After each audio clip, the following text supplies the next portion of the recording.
দেশের টাইমলাইনে সবচেয়ে বেশি যে খবরটি আলোচনা এসেছে তা হচ্ছে ঝিনাইদহের 4 আসনের 3 বারের সংসদ সদস্য আনোয়ারুল আজিজ আনার তিনি গত 12ই মে নিখোঁজ হন।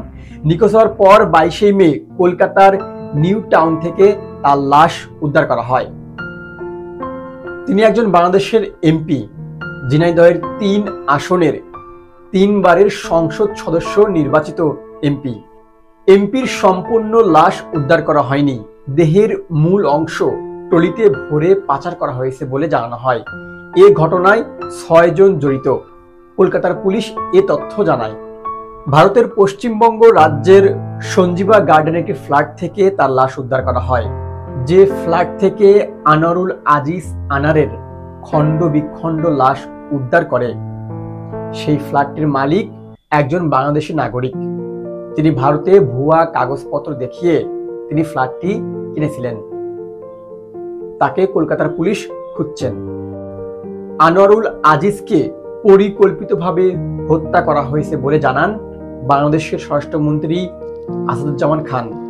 এই ঘটনায় 3 জনকে আটক করা হয়েছে।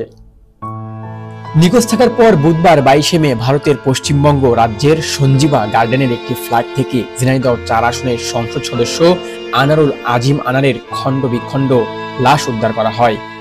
এদিন রাজ্যের বিধাননগরে নিউ টাউন এলাকায় সঞ্জীবা গার্ডেন থেকে নিউ টাউনের টেকনোসিটি থানার পুলিশ তার লাশ উদ্ধার করে।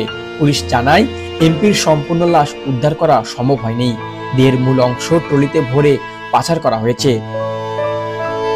আনোয়ারুল আজিম আনারের জন্ম 3 জানুয়ারি 1968 সালে। পেশায় ব্যবসায়ী আনোয়ারুল আজিম বাংলাদেশ আওয়ামী লীগ কালীগঞ্জ উপজেলা শাখার সাধারণ সম্পাদক।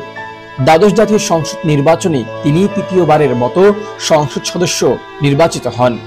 ঝিনাইদহ 4 আসন থেকে 3 বার 2014, 2018 এবং 2024-এ নির্বাচিত সাংসদ আনোয়ারুল আজিম আনার একজন ক্রীড়া সংগঠক এবং এক সময়ের জনপ্রিয় ফুটবল খেলোয়াড়।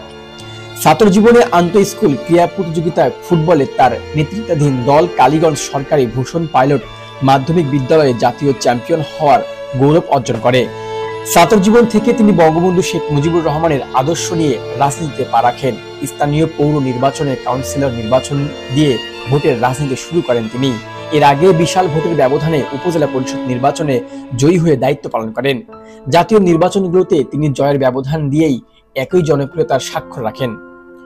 সংসদ সদস্য নির্বাচিত হওয়ার পর এলাকায় কখনো তাকে পুলিশ প্রোটোকল ব্যবহার করতে দেখা যায়নি। তিনি নিজেই মোটরসাইকেল চালিয়ে দিন অথবা রাতে যখন প্রয়োজন তখনই নির্বাচনী এলাকার প্রত্যন্ত অঞ্চলে যে কোনো গ্রামে পৌঁছে যেতেন। আমি মাননীয় প্রধানমন্ত্রীর মেয়ের মতন, সে আমার মায়ের মতন। আমি তার দৃষ্টি আকর্ষণ করতে চাই। সে আমাকে যথেষ্ট হেল্প করছে। সে আমাকে মায়ের মতন করেই বলছে যে তুমি চিন্তা করো না। আমাকে সে প্রথম দিন তার সাথে আমার